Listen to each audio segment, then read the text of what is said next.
বিসমিল্লাহির রহমানির রহিম। আলহামদুলিল্লাহ। আজকের আলোচনায় রয়েছে নবীজির এক অনন্য মজেজা, শরীরের অক্ষমতা দূর হওয়া। রাসূল সাল্লাল্লাহু আলাইহি সাল্লাম এর জীবনে বহুবার এমন ঘটনা ঘটেছে যেখানে অসুস্থ, অক্ষম কিংবা শারীরিক দুর্বলতায় ভোগা মানুষ তার বরকতপূর্ণ হাত ও দোয়ার মাধ্যমে সম্পূর্ণ সুস্থ হয়ে গেছেন।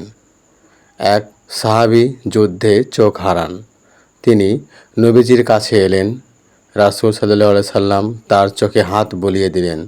সাথে সাথে দৃষ্টি ফিরে এলো, এমনকি আগের চেয়েও ভালো হয়ে গেল।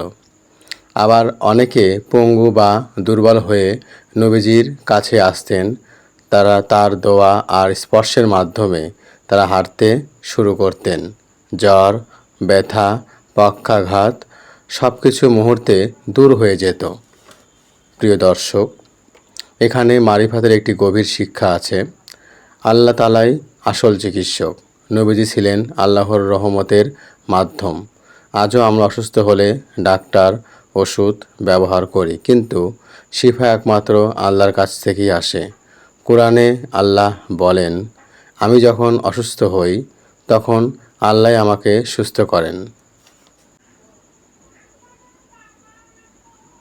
সূরা আশ-শুআরা 26-80।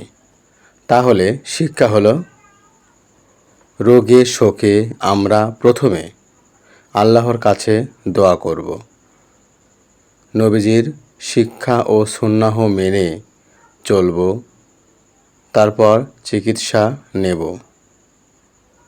তবেই আসল শিফা আমাদের শরীর ও আত্মা উভয়ের জন্য হবে।